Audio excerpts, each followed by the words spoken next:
Hey, I'm golf broadcaster Matt Adams. The updated and expanded second edition of my book, The Golf Round I'll Never Forget, Golf's Biggest Stars Recall Their Finest Moments, is now available. Readers can expect to march with Arnie's Army at the 1960 U.S. Open, relive Jack Nicklaus's remarkable 1986 Masters win, and be amazed by the Tiger Slam. The Golf Round I'll Never Forget, Golf's Biggest Stars Recall Their Finest Moments. Pick it up where fine books sold, including BarnesandNoble.com and Amazon.com. This day in sports history. It's March 16th, and on this day in 1974, the Oakland A's signed Herb Washington to their roster. Never heard of him? Well, there's probably a reason for that. Herb Washington was not a baseball player. Well, he may have played a little bit in high school, but he was a track and field star.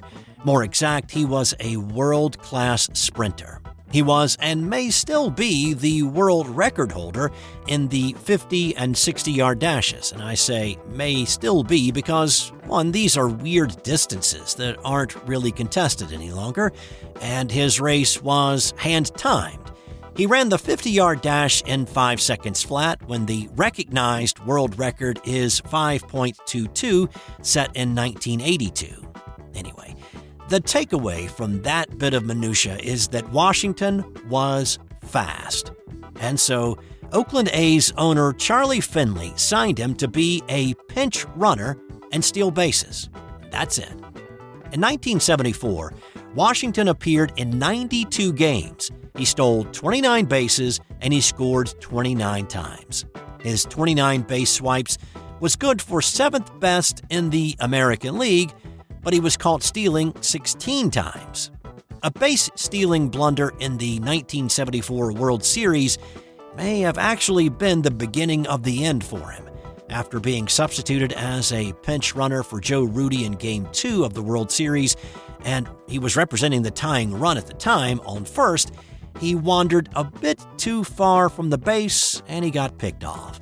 The A's lost that game, but they ended up winning the series for their 3rd consecutive World Series title. He did come back in 1975, and he appeared in another 13 games with 2 stolen bases, but he was released soon after, replaced by another speedy player, but one who could actually play in the field and take swings at the plate. So here is Washington's distinction. He is the only major league non-pitcher to play in at least 100 games and never have an official at-bat. One other interesting fact about Washington, his 1974 contract had a clause in it that he had to grow facial hair, which he actually struggled to do. He used an eyebrow pencil to add in more and to satisfy this weird contractual obligation. Now, why was this in the contract, you may ask? Well, the only reason that I could find for that clause is that Reggie Jackson showed up to spring training with a handlebar mustache. Finley, thinking Jackson was doing it as an attention grabber for himself, which he probably was, paid players extra or mandated it in their contracts to grow facial hair, so Jackson would not stand out in an era when facial hair on ball players was mostly discouraged. In fact, the A's became known as the Mustache Gang because of Finley's strange efforts.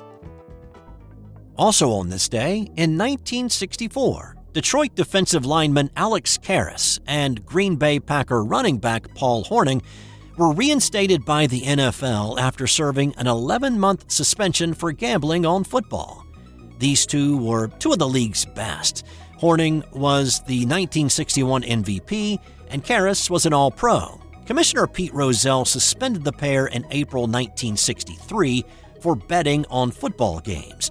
Hornung says his bets were with friends and never exceeded $200, but Rozelle said he found evidence of $500 wagers on NFL games between 1959 and 61. Karras was found to have made at least 6 bets between $50 and $100 on NFL games. 5 other Lions were also fined $2,000 by the league for betting on the 1962 title game between New York and Green Bay, but they were not suspended. Hornung would go on to be elected to the Pro Football Hall of Fame in 1986. Karras would also become more well-known in the 80s as the TV dad on the sitcom Webster.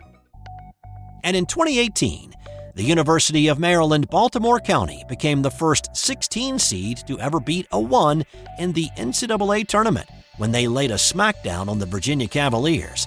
Since going to a 64-team field in 1985, no 16 had ever pulled the ultimate upset. There were a few close calls, but the Cinderella slipper had never fit a size 16. The Retrievers made sure it was not a close call. After being tied at 21 at the half, UMBC came out firing and connecting. For the game, the Retrievers hit 54% of their shots, 50% from beyond the arc, and buried the Cavaliers 74-54 to become the first 16 to beat a 1. And today's non-sports Did You Know? It's impossible to hum while holding your nose.